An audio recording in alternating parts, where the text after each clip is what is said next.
The crowd is silent now. 1,000 people, maybe more.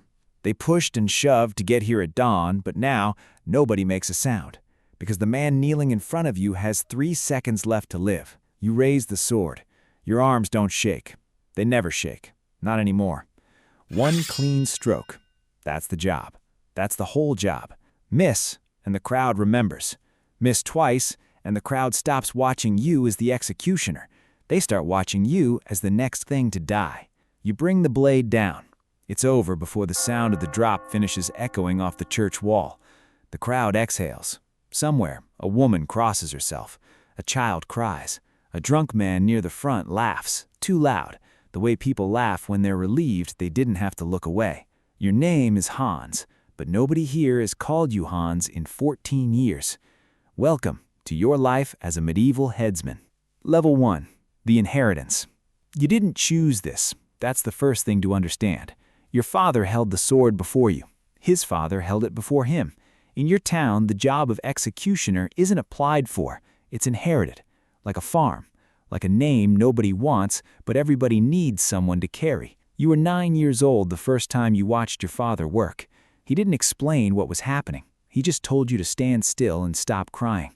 You grew up in a house at the edge of town, not because your family was poor, because nobody would sell you a house any closer. The other children didn't play with you. Their parents saw to that early. You asked your mother once why the baker's wife crossed the street when she saw your father coming. She said some jobs make people forget you're a person.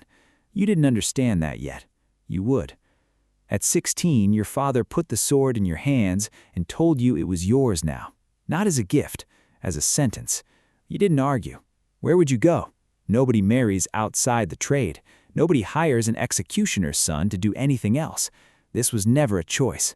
It was just weather. You were born into it, the way you're born into rain. Level 2. The apprenticeship. The first thing your father teaches you is anatomy, where the neck bends, where the bone gives way easiest, where a blade catches if your angle is wrong. He makes you practice on cabbages first, then on the carcasses from the slaughterhouse, because the butcher owes your family a favor nobody talks about out loud. The second thing he teaches you is stillness. Your hands cannot shake, not from fear, not from drink, not from a bad night's sleep. A shaking hand turns a clean death into a slow one, and a slow one turns a crowd into something dangerous. The third thing he teaches you is the rules of your own uncleanliness. You cannot drink from the town well. You fetch your water downstream, past the tannery, where the current runs slower and dirtier. You cannot sit inside the church. You stand at the back, near the door, where you can hear the sermon, but nobody has to sit beside you. You cannot shake hands with an honest man without his gloves staying on. Your father says this without bitterness, the way a man describes weather he's stopped being angry at. This is the price of the sword, he tells you. You do the thing nobody else will do, and in return, nobody will look at you while you do it. You practice for 3 years before they let you hold the blade in front of a crowd. Your father stands beside you the first time, close enough to correct you if your grip slips. It doesn't slip. You've practiced too long for that. He never says he's proud of you, but he doesn't correct you either. From your father, that's the same thing. Level 3. The work. It is never just one kind of death. A nobleman gets the sword, standing, a single stroke, quick and almost respectful. A commoner gets the rope, and you learn the mathematics of it. Too short a drop, and the man strangles slowly. Too long, and his head comes off. And either way, the crowd will talk about it for a year. Some crimes call for the wheel. You don't like the wheel. Nobody does the wheel and sleeps well after. You learn to separate the job from the man kneeling in front of you. Not because you don't feel it, because you can't afford to. There's a strange thing you discover early. People believe your hands carry a kind of power. Some say a piece of the rope from a hanging cures a fever. Some pay for a pinch of ash from the burnings. A woman once asked you to touch her sick daughter's forehead, believing your hand had absorbed something from all that death, something that could pull sickness out the other way. You never explain how it feels to be needed and shunned by the same people, sometimes in the same afternoon. You take up the quiet second trade a lot of men in your line take up: bone setting, wound stitching, the setting of broken arms. You know the body better than most physicians in town because you spent your whole life studying exactly where it fails. People sneak to your door at night for this. They never say thank you in daylight. It's the strangest kind of usefulness, invisible in the sun, essential in the dark. Level 4. The politics. Your father is dead. Not of old age, but the town does not care. You are now fully the executioner. The town council pays you barely enough to live on. They also blame you first when anything goes wrong. If the execution is clean, nobody remembers your name. If it isn't, everybody does. There's a rival executioner 2 towns over, a man named Voss, and the council likes to remind you of him. Voss is faster, they say. Voss has never needed 2 strokes. You've heard the truth about Voss's technique from a traveling apprentice. It isn't faster, it's reckless. But reckless looks impressive to men who've never held the sword themselves. You learn to manage the council the way you manage the crowd, carefully without letting them see you sweat. There is one path out of this cage, and every executioner in the empire knows it.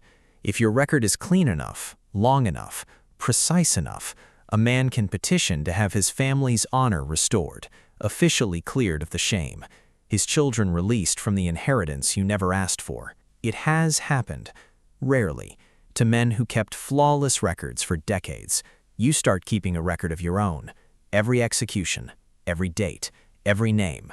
Not for the council, for the petition you intend to write one day when the number is high enough that no one can argue with it.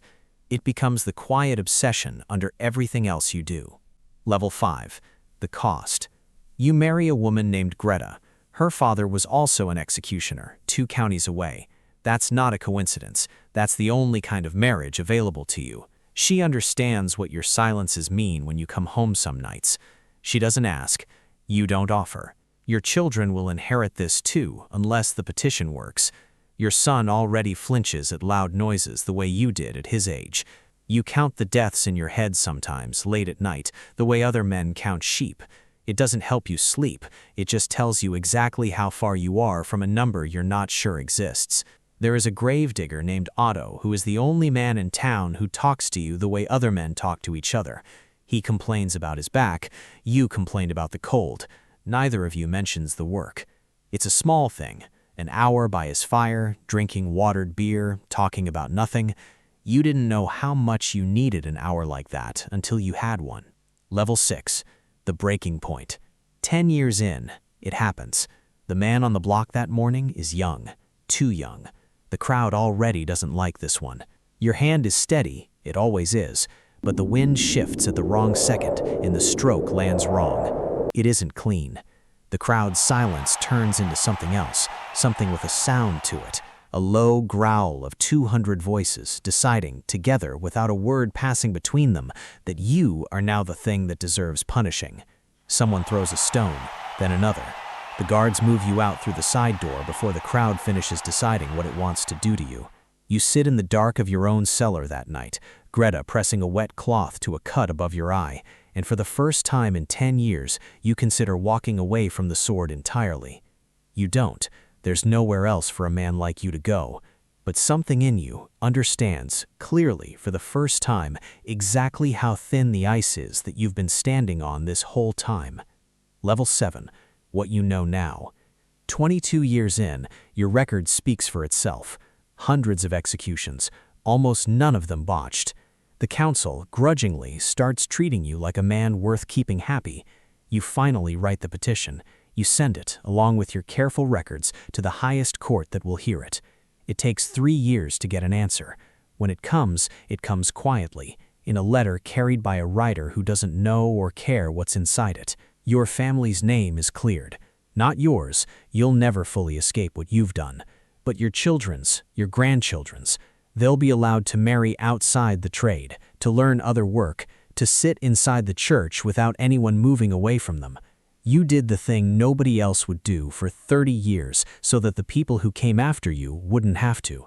You're not sure if that's a triumph or just a very long sentence finally served. You are 61 years old. Your hands shake now, just slightly, which is why you handed the sword to your apprentice 2 years ago and haven't held it since. It is evening. You sit by Otto's fire, the way you have for 30 years. Otto is gone now, buried in the same ground he used to dig for others. His son keeps the fire lit anyway and lets the old headsman sit by it out of habit more than anything. The letter clearing your family's name sits folded in a drawer in your house. Your grandson doesn't know what a headsman's hands used to do. He only knows his grandfather sits quietly by the fire some evenings, watching the flames. You think about the numbers sometimes still, the one you counted in your head for 30 years. You realize you've stopped counting. You're not sure when that happened. A cart passes outside, and for 1 second, out of pure habit, some old animal part of your brain checks the angle of the wind. Then it stops. There is no blade in your hand anymore. There hasn't been for 2 years. You sit by the fire a while longer, an old man with steady hands, finally allowed to shake, watching the flames do something you were never permitted to do yourself. Nothing at all.